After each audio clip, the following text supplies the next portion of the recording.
Olá, amigos do canal Redemptoris Mater. Sejam muito bem-vindos. Nesta série, A Aventura do Antigo Testamento, estamos procurando ler a Escritura como uma narrativa do plano de Deus, percorrendo uma cronologia que, em pinceladas rápidas, vai contando a história bíblica desde o seu início.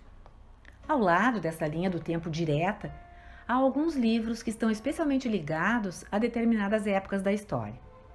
3 livros têm particular ligação com os períodos do exílio de Israel e de seu retorno à Terra Prometida: Tobias, Judite e Ester. No último post, conversamos sobre o livro de Tobias. Hoje, vamos abordar o livro de Judite. O livro conta a história de uma heroína judia que acontece depois do exílio da Babilônia. Judite significa justamente mulher judia. Ela era bela, corajosa, sábia e casta, e tem sido considerada um modelo de virtude para todos os tempos. Desde os primeiros séculos da Igreja, esse livro foi considerado canônico. Foi citado pelos padres da Igreja como Clemente de Roma, Clemente de Alexandria, Basílio Magno, Ambrósio de Milão, João Crisóstomo, Jerônimo e Agostinho.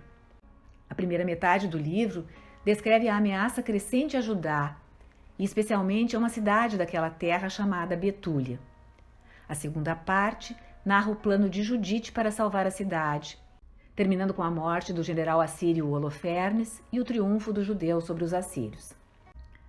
Holofernes avançara sobre os territórios ocidentais do Império Assírio e assim sobre Israel, até que todas as províncias, exceto Judá, tinham sido derrotadas. Judá era fraca. Seu povo não tinha voltado há muito tempo do exílio babilônico. As pessoas se reúnem para rezar e fazem atos de mortificação, implorando a misericórdia de Deus. Um líder amonita chamado Aquior adverte Holofernes de que os judeus não podem ser vencidos a não ser que pequem contra seu Deus. E lhe diz que é melhor não atentar contra eles se eles não tiverem pecado, porque serão os agressores que passarão vergonha diante dos outros reinos. O plano de Holofernes é começar a invasão de Judá por Betúlia, de modo que ele se aposta do suprimento de água da cidade e quer esperar que ela se entregue pela sede.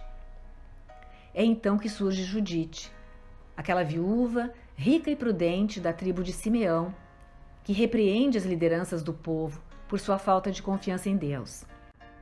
Ela fora casada com Manassés, e quando ele morrera repentinamente, não tornara a se casar, embora pudesse, e passara a viver uma vida completamente consagrada à oração, a jejuns e atos de penitência, indo bem além do que normalmente era esperado pela lei do Antigo Testamento.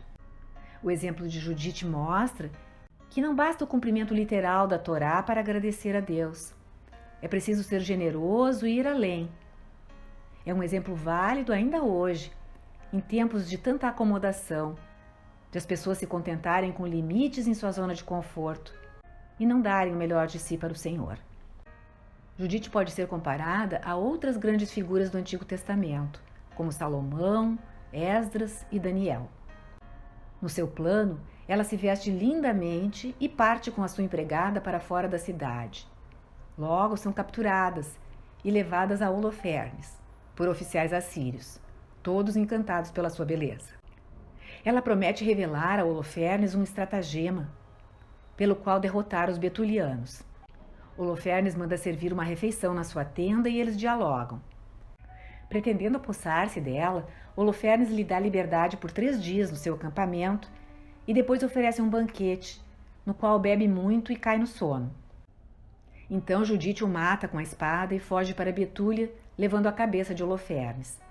Ao chegar, diz para os habitantes pendurarem a cabeça nos muros da cidade, armarem-se e perseguir o exército assírio.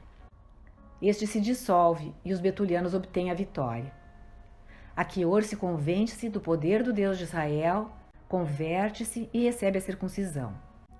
Então Judite faz uma grande oração de louvor e ação de graças, e o povo peregrina até Jerusalém, onde oferece sacrifícios e celebra no santuário, o segundo templo de Jerusalém, já que o primeiro fora destruído.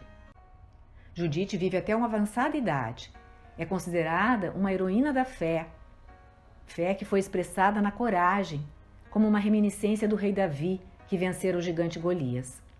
Ela confiou no Deus de Israel, que sempre recompensa e honra aqueles que nele confiam, exaltando os humildes e abaixando os orgulhosos. O livro mostra que a fé, mesmo na antiga aliança, era ativa e necessária para agradar a Deus.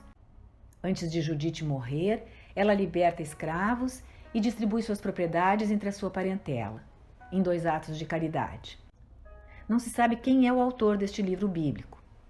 É difícil situá-lo no tempo apenas pela leitura literal, pois apresenta algumas dificuldades históricas. Provavelmente foi escrito no 2º século a.C., narrando a história anterior. A alternativa mais plausível em relação ao estilo é a de se tratar de uma história cujos nomes e características são propostos para disfarçar personagens concretos e reais, cujos nomes não devem ser revelados abertamente, talvez pela situação política da época, muito instável. É provável que Nabucodonosor, rei da Assíria, seja Artaxerxes II, da Pérsia, que efetivamente avançou sobre os extremos ocidentais do seu império no qual havia muitos generais chamados Holofernes. Ou que seja Antíoco IV, o governador grego de Damasco, que invadiu Judá e tentou suprimir o judaísmo, como o livro dos Macabeus narra. Alguns se perguntaram se o ato de Judite ao enganar Holofernes não fora um pecado, se esse ato não pareceria que o fim justificava os meios.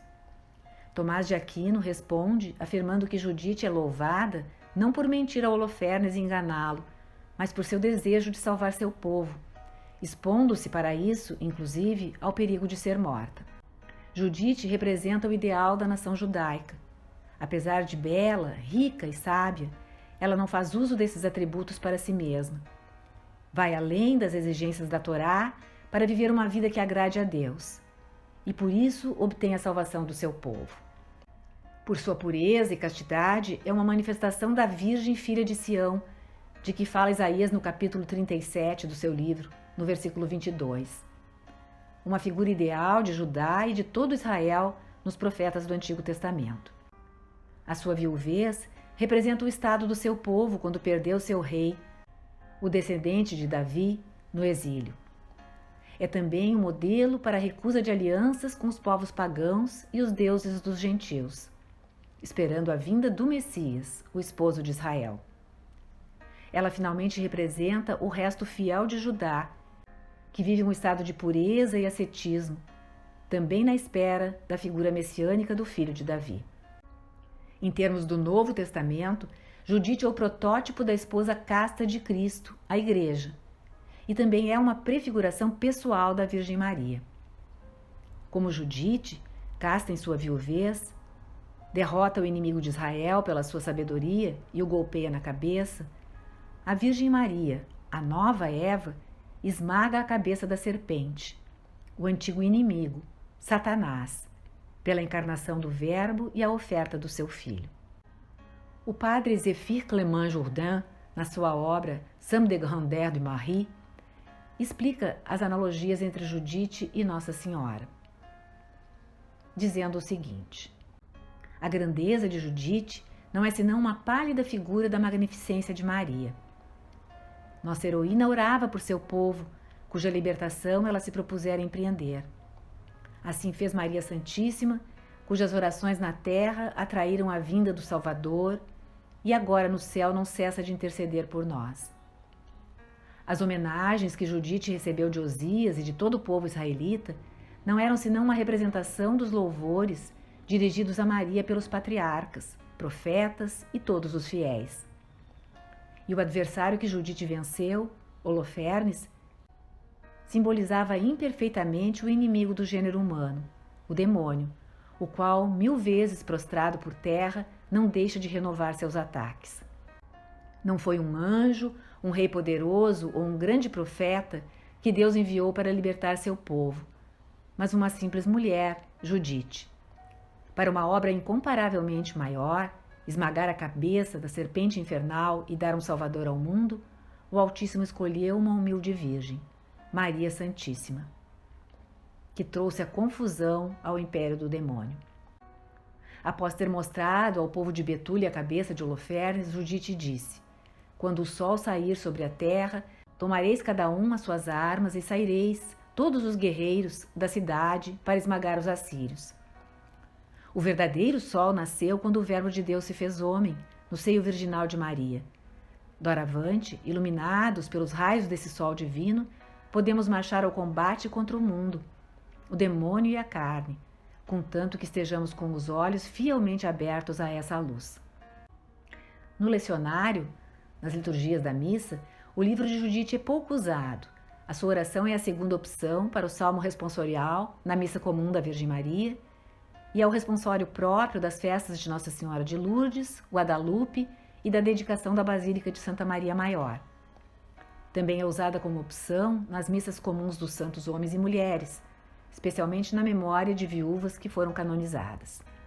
O propósito do livro, portanto, é o de encorajar o povo de Deus a observar sua aliança com Deus e manter a fé em que Ele é capaz de libertá-los, apesar da força aparentemente ilimitada dos seus inimigos e perseguidores. Mais subsídios encontram-se na Suma Teológica de Santo Tomás de Aquino, número 2, questão 110. No próximo episódio, olharemos para o livro de Esther. Obrigada por ter acompanhado esta postagem. Se você gostou, clique seu like, inscreva-se no canal e acione o sininho para ser notificado de outras publicações.